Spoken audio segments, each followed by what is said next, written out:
Et dans la lutte contre les changements climatiques et les émissions de gaz à effet de serre, le Burkina Faso, en quête d'une stratégie bas carbone, peut compter sur le soutien de l'Institut mondial pour la croissance verte.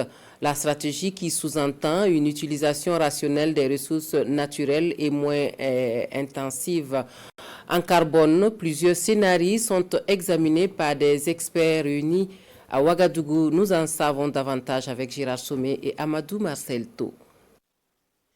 Des économies fortes, efficaces et durables basées sur l'utilisation rationnelle des ressources naturelles et plus résilientes au changement climatique. Le Burkina Faso a nourri l'ambition avec le soutien de l'Institut mondial pour la croissance verte à travers la stratégie bas carbone issue de l'accord de Paris. Ce référentiel réunit à cet atelier les différents experts nationaux et autres acteurs de l'environnement dans sa mise en œuvre. Donc nous avons dit depuis 1995, les émissions se chiffraient à 364 000 gigagrammes de CO2 équivalent.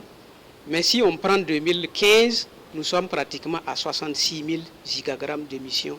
Donc ce qui veut dire qu'il y a eu une augmentation de près de 80% d'émissions de gaz à effet de serre qui entraînent les changements climatiques. Une réduction drastique des émissions de gaz à effet de serre est donc recommandée dans presque tous les secteurs d'activité.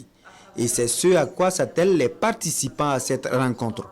Une rencontre qui entend examiner et valider des scénarios à faible émission de carbone au plan national. Nous soutenons donc techniquement le gouvernement de Burkina Faso pour mettre en place une stratégie qui sera utile dans la planification les années et les décennies à venir, qui permettra non seulement de réduire les émissions de gaz à effet de serre, sinon de le faire d'une façon qui va bénéficier les différents secteurs d'économie, de créer des emplois verts, de diminuer les inégalités dans la société. Dans l'élaboration de cette stratégie, le Burkina Faso est le premier pays africain à s'y conformer. Les résultats attendus serviront de référence pour le reste du continent.